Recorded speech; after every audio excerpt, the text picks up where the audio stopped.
The desire to stay connected, to stay tied and tethered to someone who died is not crazy. It is normal and deeply human. Many, many grievers, maybe even you who are listening right now, are looking for actions that they can take, things that you can actually do to help you feel close to a loved one or loved ones who are no longer here on earth. And one way to create this connection is by creating something that I call a signs and symbols library.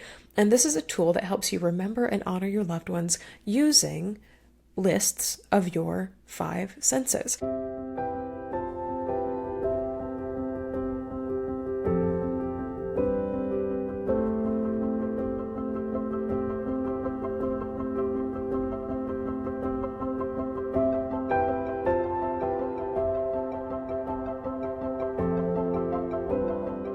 Hi there, grief growers. I am so excited to be back here with you on Grief Grower. If you have been growing alongside me for a while, welcome back. And if you are new to me and my work, hello once again. My name is Shelby Forsythia. I am a grief coach, 2-time, soon to be 3-time author. Thank you all so much. Those of you who have pre-ordered my book and emailed me and let me know, thank you so much. I'll be talking about it more in coming episodes, so don't worry about it today. But thank you so much for taking advantage of that recently. And I am also the founder of Life After Loss Academy, where I have helped dozens of grieving people stop feeling lost, stuck, broken, and alone in the aftermath of loss and start building lives that they genuinely love from the lives that loss has forced them to live. This includes not only death-related losses, but also losses like divorce and breakup, major diagnosis, and any other transition that changes your life. Here on the show and across all of my work, we believe that grief is not something to get over. It is something that we grow with and alongside. And that when we stop treating grief like a problem to be solved and start treating grief like an invitation to live life more deeply, we start creating meaningful worlds that are rich with the memories that we carry and all of the struggles that we faced and the precious awareness of what it means to be right here, right now. This week, we're continuing our deep dive into Life After Loss Academy. We did an episode on the ground module, getting grounded, the thing you need to do first in the midst of grief. We did an episode on the release module, the 2 lists that you need in order to release the person that you used to be and the life that you can no longer have in life after loss. If you want to go back, you can certainly listen to those. They're episodes 17 and 18 of the Grief Grower podcast. Here on episode 20, we are doing the integrate module, and this answers the question, how do I weave my loved one into my life? How do I weave this loss into my life so it doesn't feel so much like my loss exists over there and my life exists over here? One of the biggest questions I get from grieving people is, how do I carry my person with me every single day in a way that isn't painful? Or how do I fold my loss into my life or weave my loss into my life in a way that feels more positive than negative, or in a way that pushes back against this societal narrative of you just need to forget about it, move on, get over it, which implies, as we've talked about in previous episodes, that you leave your loss somewhere back there while you, without that loss, move somehow into the future. So what I want to do today is share one tool that comes straight from Life After Loss Academy. So this is included in the Integrate module inside the course. And if you like it, I hope you will join us there. And this is how to keep a loved one's memory alive with something I call a signs and symbols library. Because when someone that we love dies, their absence is loud, especially if the person who died is someone that we saw or touched or spoke to every day. Their goneness, yeah, that's a word I'm making up, their goneness is this sort of full body experience, a sort of full body shock that we suffer, that we experience every single time we go to reach out for them or to connect with them or to hug them or send them a text message and they're not there. It is something that the people around us, even if they are very good supporters, don't necessarily see or even know to acknowledge, but it is happening for grievers across the world every single day, all the same. You go to send them a DM on Instagram, you go to their room to say good morning, you go to get the mail and their mail is no longer in the mailbox, and this experience of their goneness repeats over and over and over again. I know for me in my own life, the first few weeks after my mom died, I was still home. I was on winter break from school. She died the day after Christmas. And I kept waiting. And my other family members said this too, but we kept waiting for her to come back into the kitchen as if nothing had happened, just laughing with her sisters who were visiting and telling us stories about where she'd been. And this sounds crazy because, of course, I had seen her body at the wake. I had seen her dead body and logically knew that she was dead. But some part of me could not genuinely believe at that time I would never, ever be able to hear her voice or hug her or smell her signature cloud of morning hairspray ever again. I longed to be connected to her, and that ache was actually physically painful for me. It was like there was this cord with a hook on it just pulling me forward from my chest, and the destination was my mother, but it never landed. I never made any sort of connection to her in the physical world again. This experience reminded me very much of a story I heard a few years ago about world's loneliest whale. This is a whale who's alive now on planet Earth who sings, her song is at 52 hertz. That's a way you measure sound. This is a higher frequency than any other whale on Earth. No other whale sings this high. And this whale, she is doomed to swim the seas and sing her whale songs all by herself because there is no whale in existence that has the power or the ability to respond to her. So I very much felt after my mother's death that I was singing a song that only she could hear and that she was no longer alive to respond back to it. I was calling, but there was no responding. I encountered this feeling again after my best friend Tammy died suddenly from COVID in 2022. She was my neighbor down the street, and we texted every single day, and we would have longer friendship chats and catch-ups when we went for runs together here in Chicago. And while I did not get the opportunity to see her body after her death, going from seeing her enter the ER, I rode with her in the ambulance to the ER and watched her get wheeled away, to getting the phone call that she was dead, was very distressing. And for months after Tammy died, I would go to text her and realize I couldn't. I would walk by her apartment expecting to see her cats or her protest signs in the window, only to realize that a new tenant, one with no cats, one with no window signs, had already moved in to her unit. Again, kind of like my mom's death, I felt pulled physically to these places I used to interact with her physically and digitally, and I was devastated when I would get there and she would not be there. Years of grieving and of being a grief coach has taught me that the desire to stay connected, to stay tied and tethered to someone who died is not crazy. It is normal and deeply human. Many, many grievers, maybe even you who are listening right now, are looking for actions that they can take, things that you can actually do to help you feel close to a loved one or loved ones who are no longer here on earth.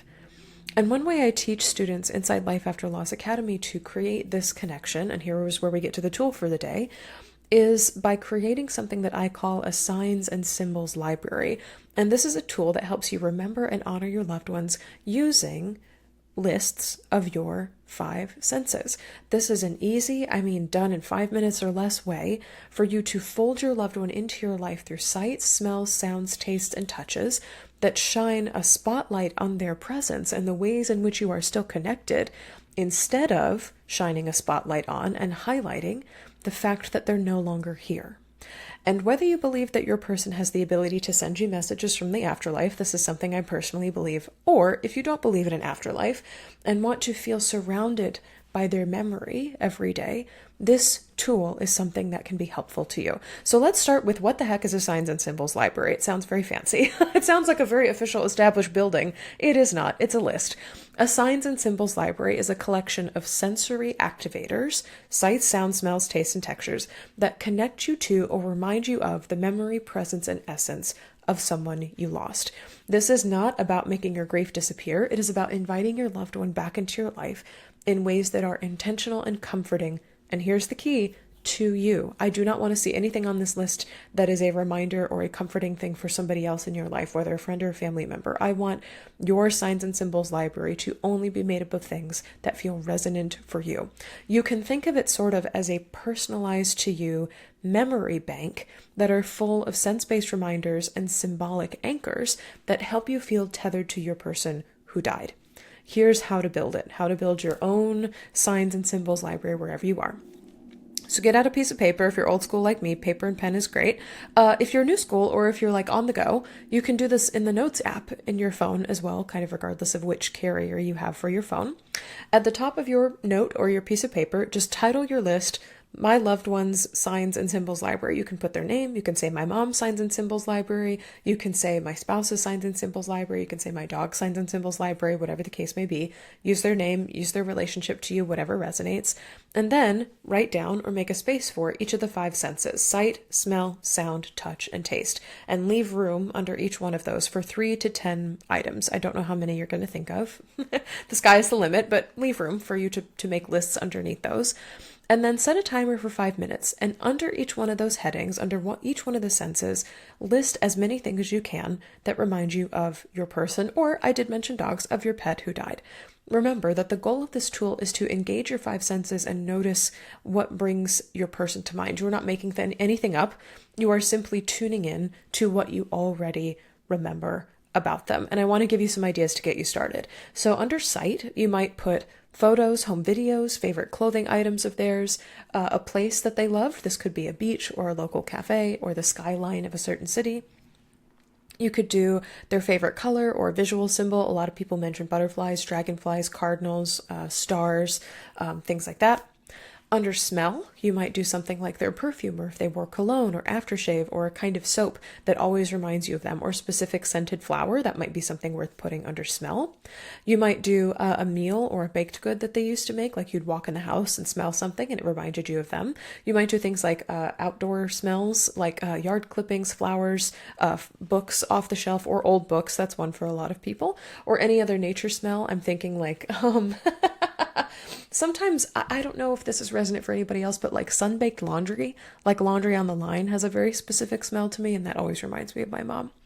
Under sound, you might list things like their favorite music or their music artist, or a song that they always played or sang. You might have voice memos from them, voicemails, old recordings. You might also list, again, kind of going back to nature sounds, the sound of rain or wind chimes or other natural sounds that they loved. I've seen a lot of grieving people list water or the ocean as a sound that reminds them of their person.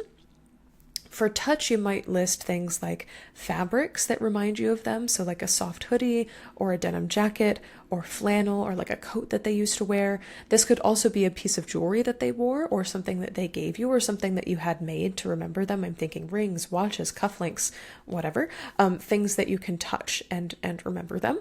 Or textures that connect you to them. So like a warm blanket or a nail file might be something really interesting to put under touch. And then under taste, this could be a recipe that you made together, maybe something that was passed down in your family or your friend group.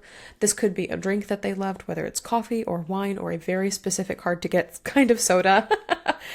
This also could be something seasonal or something cultural that is linked to them or something that they loved. And this is kind of just like ways to get you started. And obviously you can go more than 5 minutes when making your list, but I usually find as a way to get like your strongest sense memories out and as a way to not get overwhelmed by this exercise and kind of do a deep dive that might give you an emotional hangover, 5 minutes is usually a good cutoff time for listing at least some initial sense memories that would remind you of them. I want to pivot really quickly, and if you are a person who, like me, believes in an afterlife, I'm going to take you into a corner for a second and have a little talk with you about what if I believe that these signs are spiritual, and if you don't believe in an afterlife, hold tight, I'm going to come back to you in about 2 minutes. Okay, so for spiritually inclined people, your instinct might be to think, what if these are actual signs from my loved one? This can be something that like really lights you up inside. And many students I work with inside Life After Loss Academy say things like, these signs and symbols the ones on my list and others, are gifts from the other side. These are messages from my loved ones that are designed to comfort me, to offer me some sort of life direction, this decision or that decision, to say, I am surrounding you, or get the sense that my person is okay. Like whatever's happening in my life, or whatever's happening where they are, they have made it somewhere safe and that they are okay. If this is you, if you believe in an afterlife or a heaven or any other sort of place that people go or pets go when they die, the Signs and Symbols Library can become a way of sort of training your attention, kind of building an afterlife or a loved one's sonar to notice things that your person might already be sending you, so that when a cardinal lands nearby or your grandmother's perfume suddenly pops up in a crowd, it won't feel random. Then it will feel sacred. And I get chills talking about this. By choosing signs and symbols that remind you of your person or pet, and then also staying open to unplanned encounters with them, you are creating space for awe and for meaning and for ongoing relationship. And especially if you're looking for meaning and purpose after a loss and you believe in an afterlife or a God or heaven, this can be a way of connecting more strongly to that. And this is one of my favorite things, as new to you signs appear, so maybe they weren't on your list initially, but you start seeing them, you can add them to your library, and this strengthens your connection with your loved one over time. For example, I've told this story before, but after my mom died, I felt most connected to her when I heard old hymns played on the piano or when I found a penny on the ground. I still find money and I think of her, but a couple months after her death, I started seeing palindrome number patterns, and these are numbers that are the same forwards as they are backwards. So 151, 242, 84848, or something like that. And I felt like as I kind of lived my life and bopped around the city, I was being haunted by palindromes. They were just everywhere. And after doing some Googling, I did like spiritual meaning of palindromes. I learned that palindromes can be a message from a parent from the afterlife because MOM and DAD are also palindromes. They're the same forwards as they are backwards. And so now I have palindrome numbers listed under sites that remind me of my mom. I have added it to my Signs and Symbols library.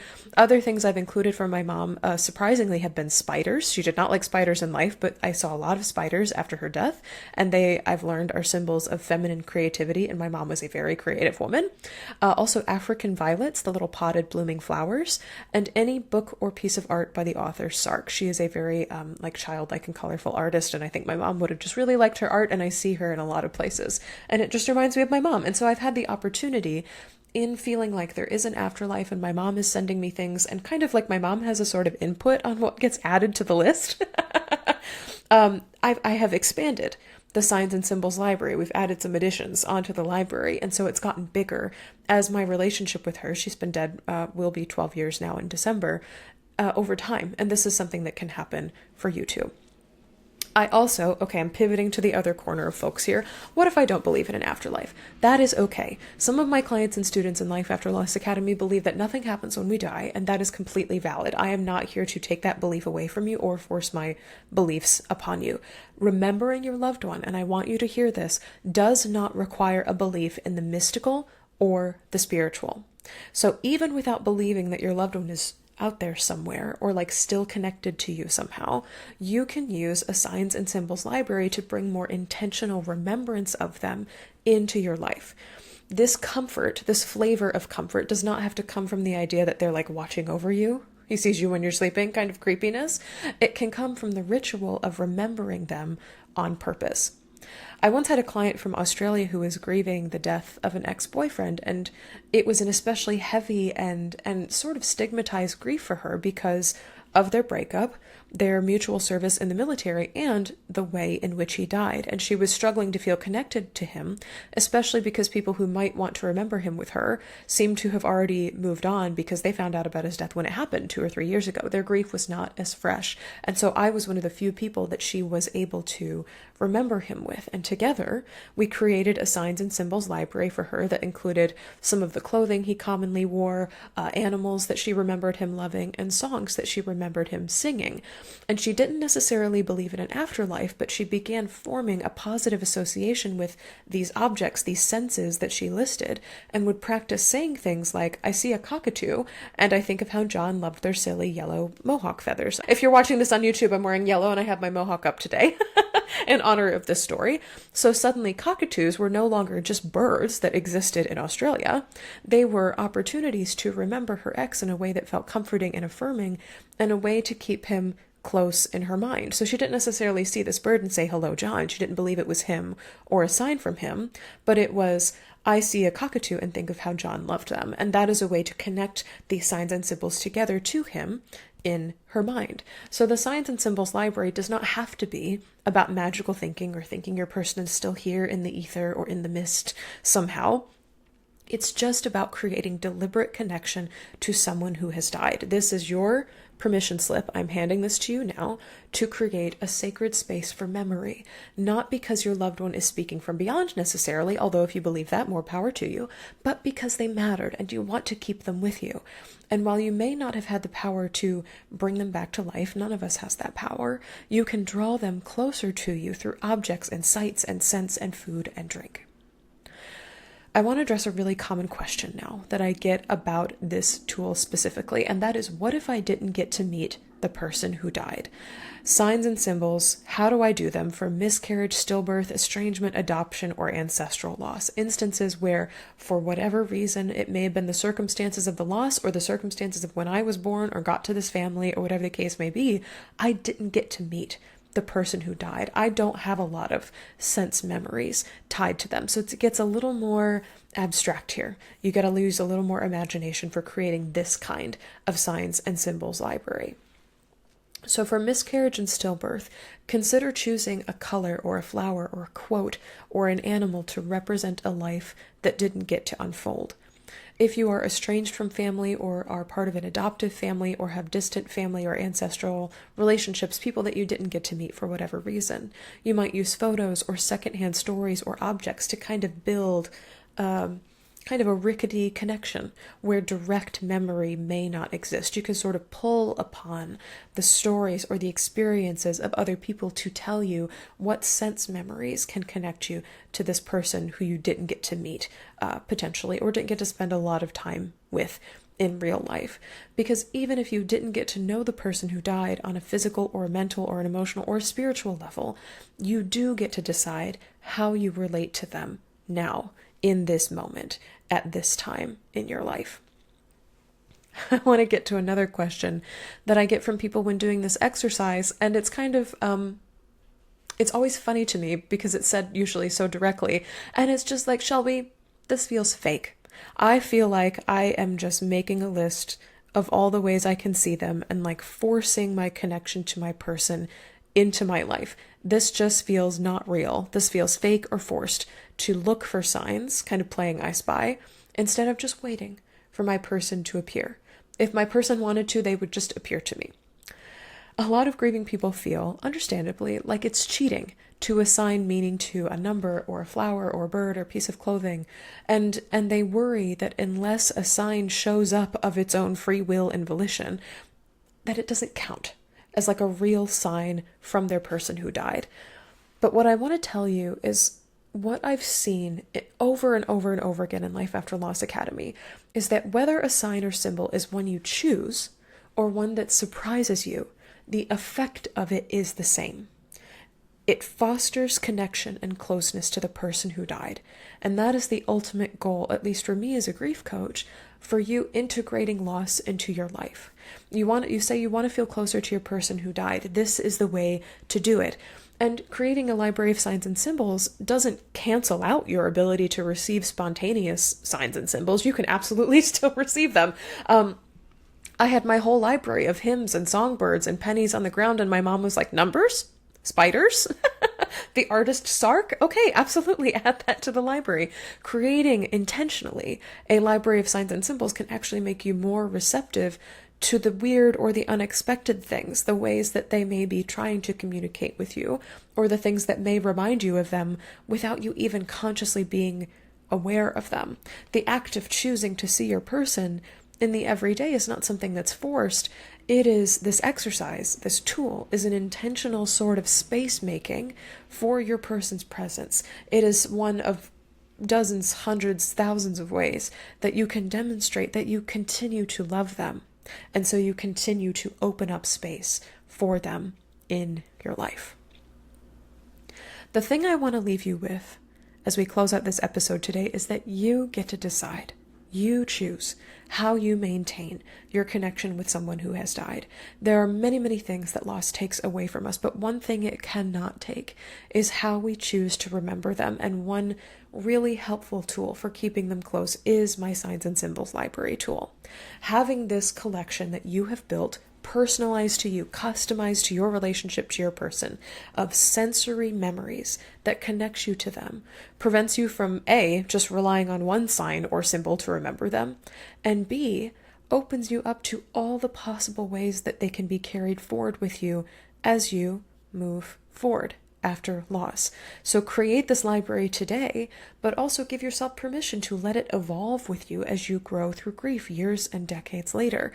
And no matter whether you see these signs as sacred messages from beyond or simply as ways to surround yourself with memory and meaning, your desire to stay connected to your person is a beautiful and human and normal thing to want to have.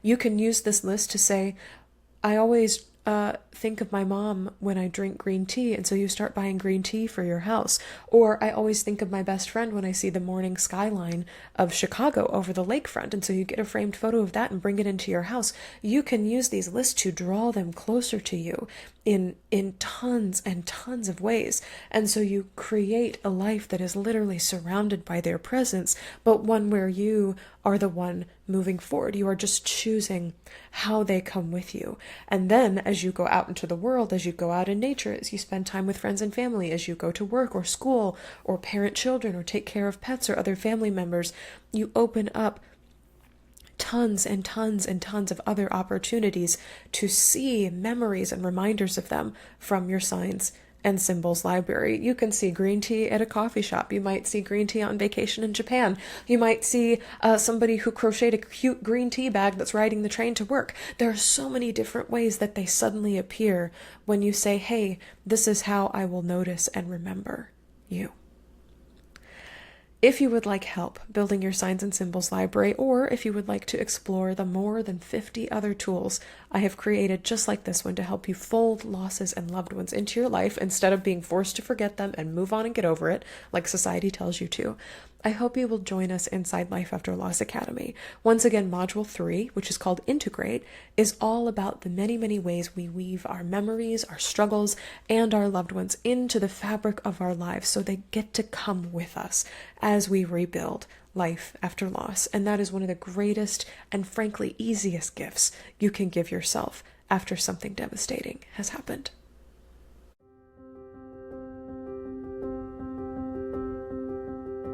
That's all for this episode of Grief Grower. Thank you so very much for joining me today.